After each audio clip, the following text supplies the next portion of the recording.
banyak isu-isu miring ya, katanya wakaf dipakai negara untuk bangun ini. Padahal konteksnya nggak begitu kan gitu. Ini investasi gitu loh. Bukannya ujuk-ujuk kita negara main ambil aja, nggak begitu gitu. Justru ini malah negara ngasih fasilitas. Ini saya terbitkan sukuk nih khusus wakaf. Ya malah itu. Iya malah seperti itu kan gitu. Bukannya main ambil, main comot tiba-tiba jadi jalan tol, nggak begitu. Nggak begitu. Gitu.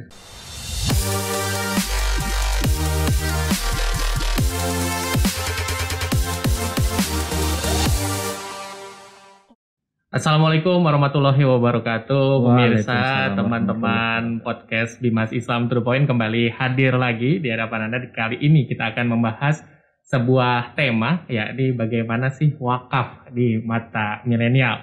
Langsung saja kita menyapa dua narasumber kita pada kesempatan kali ini, yakni ada Kepala Seksi Advokasi Harta Benda Wakaf dari Direktorat Zakat dan Wakaf Ditjen Bimas Islam Kementerian Agama Republik Indonesia, nih Pak Abdul Fattah. Ya. Assalamualaikum. Waalaikumsalam. Dan satu lagi ada perwakilan dari Badan Wakaf Indonesia, nih Staf Pusat Kajian dan Transformasi Digital, Mas Nur Kaib. Assalamualaikum, Mas Nur Kaib. Waalaikumsalam warahmatullahi wabarakatuh. Ya, sebelum kita mulai mungkin kita akan lepas masker ya terlebih dahulu ya. Oke, siap.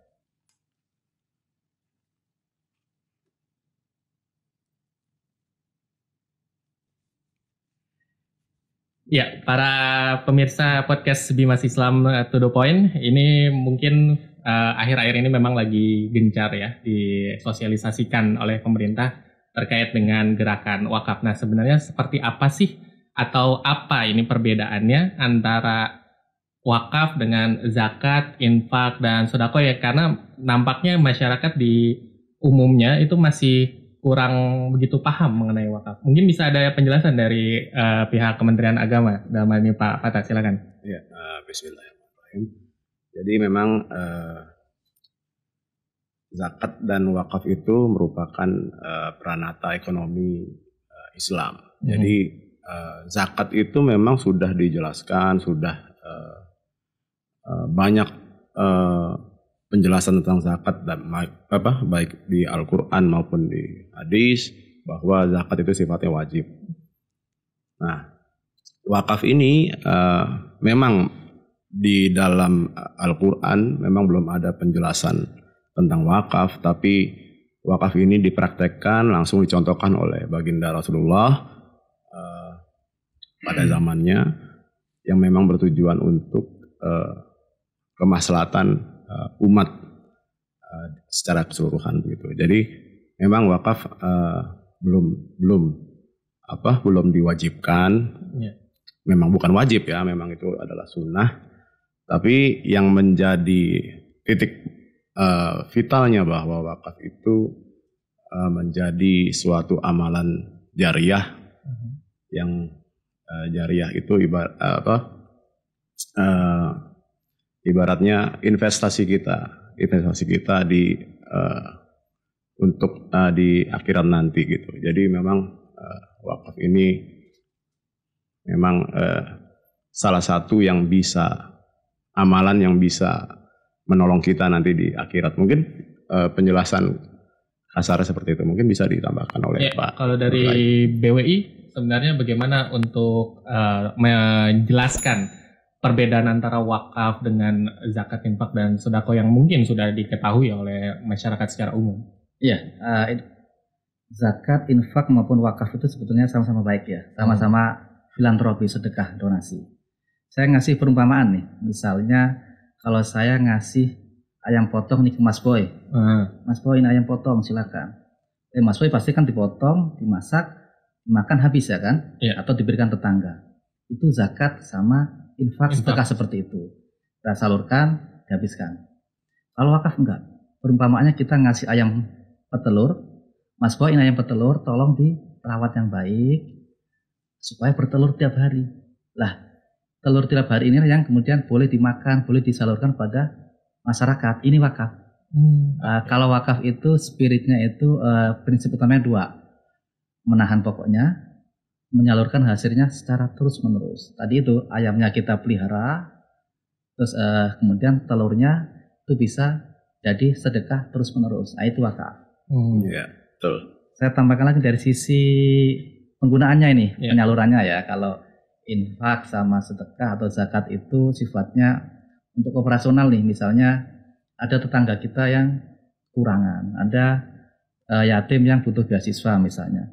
Maka yang kita galakkan saat itu adalah zakat atau sedekah. Siapa yang mau bersedekah, mau berzakat, ini kita salurkan untuk anak yatim nih. Langsung digunakan oleh anak yatim. Kalau wakaf nggak bisa. Kalau kita menerima wakaf, nggak bisa uangnya atau harta wakaf langsung kita salurkan pada mereka, nggak bisa. Tapi bisanya dikelola dulu, jadi suatu yang produktif, bisnis atau apa, hasilnya baru salurkan pada anak yatim. Jadi ada proses, ada jedahnya dulu kalau wakaf itu. Seperti itu kira-kira, Mas Boy. Pak Fatah, ini kalau kita berbicara mengenai generasi milenial ini kan sukanya tuh yang simple gitu, yang cepat gitu. Nah, apa dari Kementerian Agama ini untuk melakukan sosialisasi, pendekatannya seperti apa kepada kaum milenial ini? Iya, yang sudah kita lakukan, kita mulai mungkin 2-3 tahun ke belakang bahwa kita sudah memulai suatu program, misalkan salah satunya Wakaf Goes to Kampus ya. Itu memang kita masuk ke kampus-kampus karena kita tahu kampus itu adalah suatu institusi yang mengutamakan penelitian dan lain-lain itu. Jadi dan juga isinya adalah milenial semua pasti kan. Iya, gitu. Betul. Jadi dengan Wakaf Goes to Kampus kita itu semacam memberikan stimulus atau merangsang, selain bersosialisasi tadi, kita memberikan stimulus kepada mereka sehingga awareness-nya timbul. Gitu. Jadi sampai sejauh ini itu masih tetap kita jalankan. Memang hasilnya juga mulai menunjukkan hasil yang sangat positif. Jadi banyak metode-metode, banyak model-model wakaf yang baru yang dihasilkan dari penelitian di kampus. Itu memang tujuan utamanya seperti itu. Jadi kita sekarang banyak bermitra dengan kampus-kampus untuk melakukan research, dengan BWI juga. Jadi memang kita bermitra. Mungkin hasilnya selain wakaf lebih diterima oleh oleh mahasiswa atau oleh milenial, dan juga menghasilkan suatu gagasan-gagasan baru yang masuk ke kita sebutnya wakaf kontemporer ya. Jadi misalkan ya itu tadi, misalkan ada wakaf hutan dan wakaf lain-lain itu yang sekarang mulai kita garap, kita jajaki lagi, kita garap, dan mungkin sudah melihat hasilnya ke depan seperti apa. Mungkin itu yang kita sementara lakukan kepada milenial. Kalau dari pihak kampus mungkin ada pertanyaan-pertanyaan apa yang sering didapat dari mereka terkait wakaf ini? Iya, jadi wakaf ini kan umumnya secara tradisional itu kan bersifat tanah ya. Objeknya itu tanah. Jadi yang mereka tanyakan, ini kan tanah. Sekarang di Jakarta itu atau di kota besar atau di itu tanah udah nggak mungkin lagi kita bisa berwakaf tanah. Malah buat beli rumah aja udah susah gitu kan. Apalagi nyari tanah yang buat masjid yang butuh 300 meter, 400 meter udah nggak mungkin gitu. Jadi yang mereka tanya, bisa nggak sih kita nih yang mahasiswa atau milenial, pelajar, menyisihkan sebagian untuk diwakafkan. Misalkan kita mau wakaf tanah mau sampai lebaran monyet ya misalkan gitu, nggak bakal bisa gitu. Jadi makanya semangat itulah yang ya kita jadikan saat ini. Mungkin nanti Mas Nur Kaib sebagai BWI yang mulai melaksanakan digitalisasi soal wakaf bisa menjelaskan lagi. Mungkin ya itulah. Jadi yang mereka tanyakan seperti itu, kita intinya mereka ingin kemudahan. Misalkan punya uang 10.000, 100.000, bisa nggak sih berwakaf? Ya bisa aja gitu. Tapi caranya memang sekarang mungkin kita mulai dari sekarang caranya melalui digitalisasi wakaf tadi. Mungkin Mas Nur bisa menambahkan. Mungkin bisa ditambahkan dari pihak BWI target-target segmented di kaum milenial ini biar lebih bisa diterima oleh pemahaman mereka. Iya betul. Wakaf. Memang literasi wakaf di kita itu relatif masih rendah, tetapi positifnya kita semakin naik. Kalau saya awal-awal dulu bergabung di BWI itu pemberitaan wakaf itu masih sedikit. Sekarang sudah semakin banyak misalnya. Jadi kayak kegiatan wakaf Gustu Kampus itu sangat penting sebetulnya. Meskipun menyasar segmen tertentu tapi impact-nya akan besar gitu. Karena mereka pertama milenial nih, generasi muda. Yang kedua mereka calon pemimpin kalau perguruan tinggi itu ya. Sekarang itu feedback Pak dari wakaf Gustu Kampus itu sekarang di BWI sendiri tuh sering nerima permohonan penelitian tentang wakaf. Responden tuh sering banget, kalau saya sering menangani dari baik S1, S2, S3, alhamdulillah gitu kan. Dan terakhir itu di kami membentuk namanya Pusat Antar Universitas Bidang Wakaf. Kita ngumpulin teman-teman sivitas akademika, kita mau kolaborasi soal risetnya Pak. Riset-riset tentang wakaf ini kita kolaborasi supaya terarah. Supaya nanti kita bisa menelurkan baik Kemenak maupun BWI itu menelurkan kebijakan-kebijakan yang berbasis riset. Ya termasuk yang terkait milenial tentunya. Kemudian tadi yang singgung oleh Pak Fatah tadi soal digitalisasi. Betul, itu. Anak muda itu memang milenial, saya termasuk nih ya. Pengennya yang gampang-gampang. Betul. Kalau saya pengen wakaf, kalau wakaf 100 meter tanah saya nggak kuat. Seperti itu kan. Tapi kalau 100.000, 50.000 siap kita. Lah itu yang sekarang alhamdulillah di ekosistem wakaf itu sudah banyak aplikasi yang memungkinkan kita itu berwakaf uang receh gitu kan. Ya misalkan ada dari, nggak apa-apa nyebut merek dikit ya, uang itu bagian dari wakaf juga. Ada wakaf hasanah misalnya, itu bisa kita lihat situ. Ada jadi berkah.id. Dan terakhir di BWI kita bikin namanya berkahwakaf.id. Jadi kita bisa langsung berwakaf nih, tinggal klik berkahwakaf.id, kemudian pilih programnya apa yang mau diambil, kita bisa ya kita puasa ngopi sehari lah kita untuk berwakaf gitu kan, itu bisa sekarang. Tidak harus seperti dulu lagi yang harus orang kaya raya gitu ya. Jadi artinya pemikiran konvensional terkait wakaf itu harus tanah, sekarang sudah mulai bergeser ya seperti itu ya? Ya bisa lebih banyak pilihannya, nggak terbatas tanah. Kita yang punya uang, yang punya mobil, yang punya tanah silakan tanah gitu kan, terserah. Tapi bagi kita yang milenial yang masih perjuangan ini, kita sudah bisa mulai investasi akhirat dari sekarang gitu kan. Ya, kembali lagi Pak Fatah, ini kalau tadi dikatakan milenial sekarang bisa berwakaf, nggak harus tanah nih yang harganya sudah mahal di kota-kota besar. Sekarang bisa lewat uang 100.000, 50.000 seperti itu. Nah, pertanyaannya masih banyak pertanyaan di masyarakat, aman nggak nih untuk wakaf uang ini nanti dikelola? Seperti tadi kan hukumnya wakaf itu kan pokoknya tetap seperti itu. Nanti kalau pertanyaannya adalah apakah memang terjamin aman jika wakaf uang tidak terkena inflasi dan semacamnya? Iya, jadi sekarang kita membahas tentang wakaf uang. Memang wakaf uang itu ada kelebihan, ada kekurangan juga. Kelebihannya pasti potensinya uang itu kan nggak terbatas. Betul. Unlimited. Jadi selain itu juga uang tadi pasti memudahkan orang gitu. Wakaf sekecil apapun masih bisa dilakukan. Nah, kelemahannya pasti di sana juga ada inflasi kan gitu. Nah, inflasi itu kan sebenarnya bisa dihitung. Inflasi itu kita bisa net future value-nya bisa kita hitung. Jadi uang sekarang dibanding 10 tahun lagi kita bisa menghitung. Nah, kewajiban nazir itu adalah meng-adding value kalau di wakaf uang ya. Jadi dia bisa memaintain nilai value dari wakaf itu sehingga wakaf itu bisa tetap gitu sesuai dengan seperti yang seharusnya gitu. Nah, masalah kerugian, resiko dan lain-lain jelas investasi. Gini, wakaf uang itu kan dihimpun dan diinvestasikan. Itu aturan dari undang-undang. Nah, namanya investasi pasti ada resiko. Betul. Pasti ada resiko. Nah, karena itu kita pemerintah bersama dengan BWI bersama dengan stakeholder lain meminimalisir resiko tadi. Sehingga di undang-undang jelas bahwa wakaf uang hanya bisa diinvestasikan pada produk perbankan syariah. Sekarang berkembang ke sukuk negara CWLS ya. Nah, jadi kenapa ke sukuk? Karena memang sukuk itu memberikan imbal hasil yang cukup kompetitif. Selain itu karena sukuk itu kan surat utang negara tapi syariah.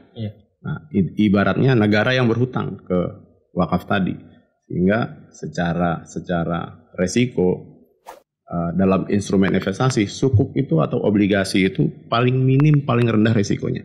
Makanya itu yang sekarang Kemenak gencarkan bersama stakeholder lain. Tentunya BWI juga sudah mengelola CWLS juga, karena tadi itu sukuk itu yang paling aman.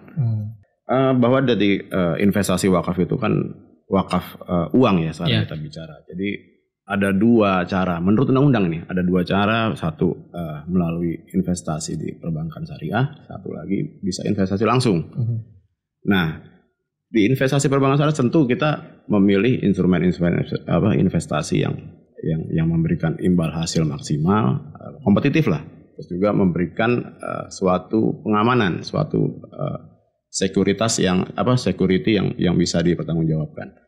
Nah, mungkin dari dua model tadi baru wakaf yang investasi langsung yang baru kita galakan ya, terutama dengan program CWRS tadi, karena tadi itu kita kembali lagi bahwa memberikan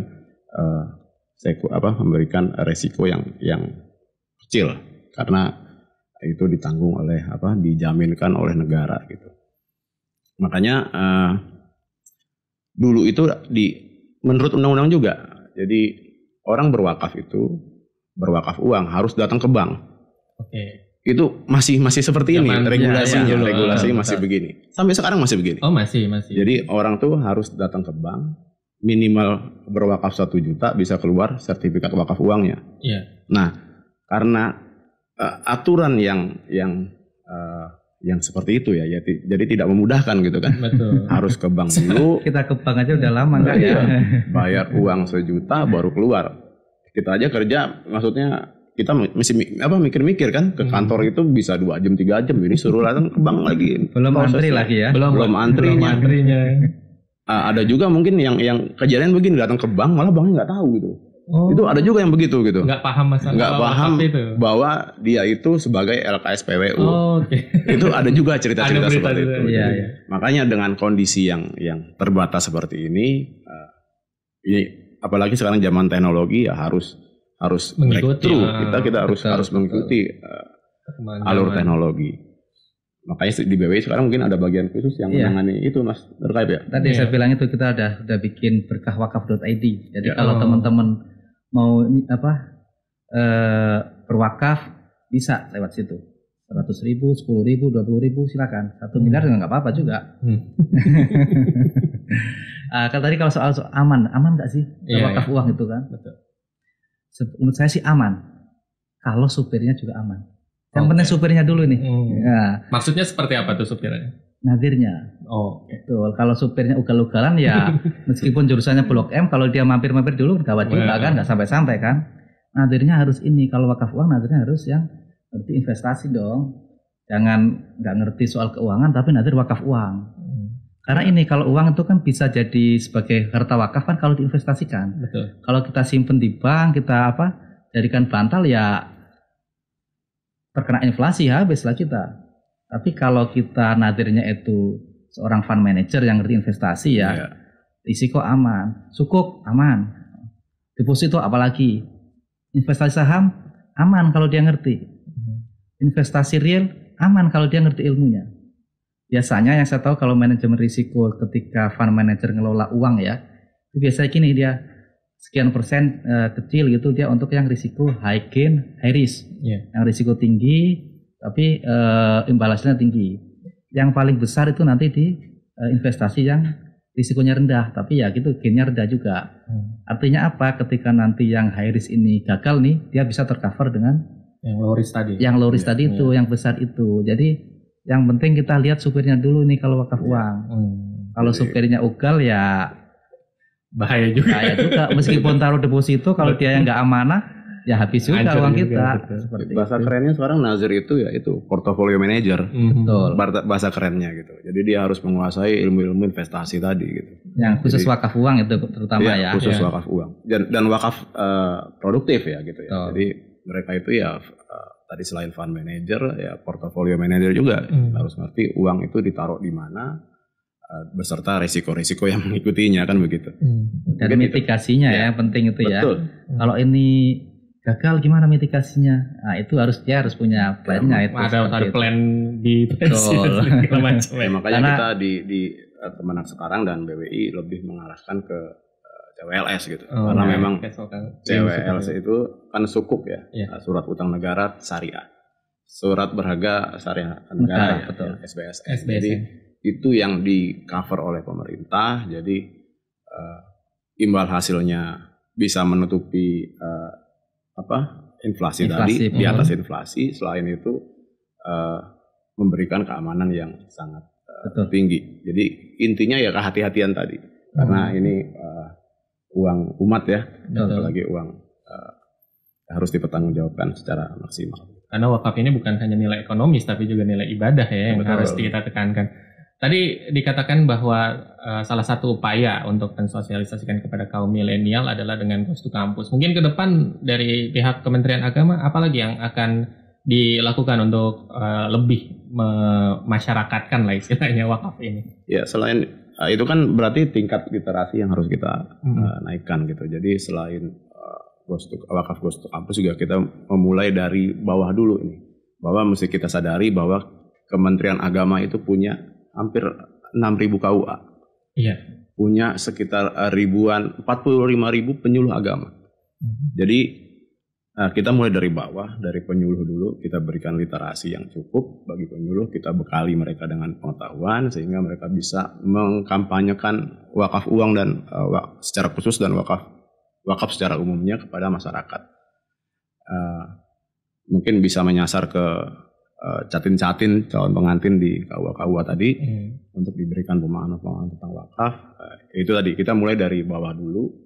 Selain kita menggandeng BWI juga bisa lebih yang sifatnya kalau yang tadi kita jalankan internal ya, internal Kemenak. Kita mulai dari bawah, keluar juga kita menggandeng juga stakeholder lainnya untuk mengkampanyekan wakaf ini secara umum gitu. Ya. Tambahan dari BWI mungkin apa strategi ke depan? Sebetulnya wakaf ini kan dahsyat sekali sebetulnya. Karena ketika ini kan investasi wakaf itu ya.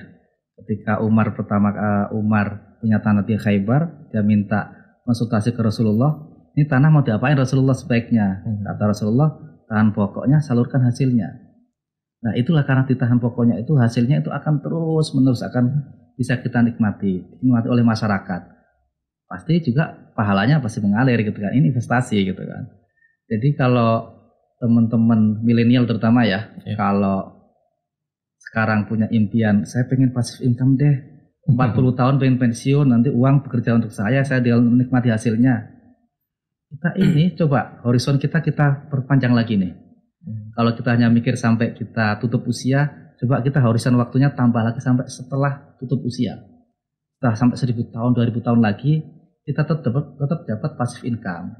Ya karena kalau kita mau berwakaf ya, berwakaf 10.000, 100.000 kalau diproduktifkan, itu kan nanti hasilnya akan terus mengalir nih. Ada telur-telurnya terus ada. Disitulah ketika kita sudah meninggal, nah itu nanti kita akan terus menikmati hasilnya. Kita sudah nggak beramal tapi pahala terus mengalir ke kita. Artinya kita sudah tiduran di kubur ini, pahala mengalir terus kan enak kan kita. Pasif income dunia dapat, income akhirat juga dapat. Cuman dengan kita nyisikan secangkir kopi misalnya. Iya baik. Sebenarnya mungkin pertanyaan terakhir ini Pak Fatah dan juga Mas Nurkaib. Apa sih dampak dari wakaf ini? Apakah memang benar-benar begitu dahsyatnya hingga mungkin bisa berpotensi untuk menggerakkan ekonomi atau sebagainya? Ya, jadi memang wakaf itu sangat dahsyat sekali ya. Kita kan mungkin di Indonesia kita baru memulai untuk mengoptimalkan aset wakaf. Boleh sekedar informasi bahwa untuk tanah kita punya sekitar 435.000 titik wakaf se-Indonesia, itu kan sekitar 1 miliar meter persegi jumlahnya gitu. Jadi sangat dahsyat sekali. Tapi yang produktif baru sekitar 1%-nya gitu. Nah itu yang menjadikan latar belakang kenapa wakaf uang ini dibolehkan di tahun 2002 ya. 2002 fatwa MUI itu ya. MUI. Jadi latar belakangnya karena banyak pertama wakaf tanah sudah mulai jenuh gitu, sudah terlalu banyak tapi tidak memberikan dampak yang maksimal. Makanya yang bisa mengobatinya itu adalah wakaf uang tadi. Nah gitu. Jadi kenapa itu timbulnya latar belakang wakaf uang. Dan mesti diingat juga bahwa dalam wakaf ini tadi latar belakang wakaf uang ya, kita juga melakukan benchmark kepada negara-negara muslim yang lain bahwa wakaf itu bahkan bisa membiayai suatu negara gitu. Nah, padahal aset mereka nggak terlalu besar gitu kan. Misalkan kita berkacanya sama Mesir lah. Mesir itu bahkan wakaf dipinjam oleh sama negara untuk masuk ke APBN gitu kan, APBN-nya mereka. Sampai sedahsyat itu gitu. Kenapa Indonesia nggak bisa kan begitu? Iya. Padahal Indonesia masyarakat muslim terbesar gitu. Kita sensus terakhir 270 juta ya. 270 juta. Tadi yang soal APBN ya, misalnya APBN kita sekarang berapa ini? 2.000 apa 3.000 triliun? 2000-an. Sekitar segitu ya. Wakaf itu kan dana abadi. Misalnya ini ada dana wakaf khusus untuk APBN misalnya kan, hasilnya untuk APBN. Kita terkumpul 1.000 triliun. Kalau bagi hasilnya per tahun bisa 10% aja, kan udah 100 triliun kita bisa nyumbang untuk APBN. Misalnya dibolehkan ya untuk suatu saat ada wakaf, penggalangan wakaf, peruntukannya untuk nyumbang APBN. Keren juga itu sebetulnya kalau kemudian setiap tahun itu dana abadi itu bisa sebagian laba ditahannya untuk nambah pokoknya kan semakin besar nanti ininya. Ya, sebenarnya udah dimulai sama pemerintah dengan adanya SBSN tadi gitu. Sebenarnya udah dimulai. Tapi masih surat utang dia belum dana abadi itu ya. Nah, itu tapi ya ini dia mesti trust itu yang mesti kita galakkan ya, mesti kita tingkatkan ya karena memang tanpa trust ya semua yang kita cita-citakan nggak akan bisa terkabul gitu. Makanya itu tugas PR kita sama-sama ya. gitu. Banyak isu-isu miring ya katanya wakaf dipakai negara untuk bangun ini. Padahal gitu. konteksnya nggak begitu kan gitu. Ini investasi gitu loh. Bukannya ujuk-ujuk kita negara main ambil aja nggak begitu gitu. Ini malah negara ngasih fasilitas ini saya terbitkan sukuk nih khusus wakaf. Ya malah itu, iya malah seperti itu kan gitu. Bukannya main ambil, main comot tiba-tiba jadi jalan tol nggak begitu, nggak begitu. Gitu. Ya makanya itu kita di sini untuk meluruskan dengan isu-isu yang beredar di masyarakat tersebut. Baik, mungkin closing statement apa yang ingin disampaikan kepada para pemirsa podcast Bima Islam pada kesempatan kali ini, silakan Pak Wata. Jadi untuk milenial khususnya teman-teman juga, jadi untuk berwakaf jangan ragu-ragu lagi gitu, jangan mikir-mikir panjang gitu, karena memang wakaf inilah yang bisa secara pribadi ya, wakaf ini yang bisa menolong kita di akhirat nanti karena di bagian dari jariah gitu. Yang kedua ya wakaf ini memang suatu instrumen untuk membebaskan kita, lingkungan kita dari kemiskinan gitu. Makanya mulai dari diri kita sendiri, jangan hitung-hitungan sama Allah gitu kan. Zakatnya rajin, infak sedekahnya rajin, kenapa wakafnya enggak gitu. Padahal wakaf inilah yang bisa menolong kita nanti di akhirat. Maka jangan ragu-ragu lagi untuk berwakaf. Berwakaflah ke LKSPUU yang sudah ditunjuk oleh Menteri Agama, yang sudah jelas legalitasnya, nggak usah ragu-ragu lagi. Ini untuk umat Islam di Indonesia supaya kita bisa umat Islam lebih berdaya lagi dan terbebas dari kemiskinan. Mulailah dari kita sendiri, yang kecil-kecil nggak apa-apa, pelan-pelan, lama-lama jadi besar kan begitu. Ya, baik, silakan Mas Nurkaib. Mula-mula kecil nih, kita sekarang bisa 100.000 per bulan, besoknya 150 dan sebagainya, kan jadi besar. Kemudian tadi, ini pasif income kita. Kalau kita, saya misalkan umurnya 3 bulan sekian, taruhlah 70 tahun berarti sisa umur 40 tahun misalnya. Kalau setiap tahun saya berwakaf, hasilnya itu bisa ribuan tahun. Yang akan kita terima pasif income pahala kita itu bisa ribuan tahun. Maka secepatnya kita nyicil dari sekarang gitu kan, biar modal wakaf kita besar gitu kan. Kalau kita nunggu punya besar ya nggak jadi-jadi nanti, kita cicil dari sekarang. Kapan lagi gitu kan. Ini investasi yang sangat menarik, tidak hanya untuk duniawi kita sampai meninggal, tapi beyond itu. Setelah kita meninggal pun kita akan merasakan manfaatnya. Saya kira itu. Mari kita sama-sama berwakaf. Baik, terima kasih. Dan teman podcast Bimas Islam to the Point, demikian tadi perbincangan kami mengenai wakaf di mata milenial. Saya Boy Aditya pamit undur diri dari hadapan Anda. Terima kasih. Wassalamualaikum warahmatullahi wabarakatuh.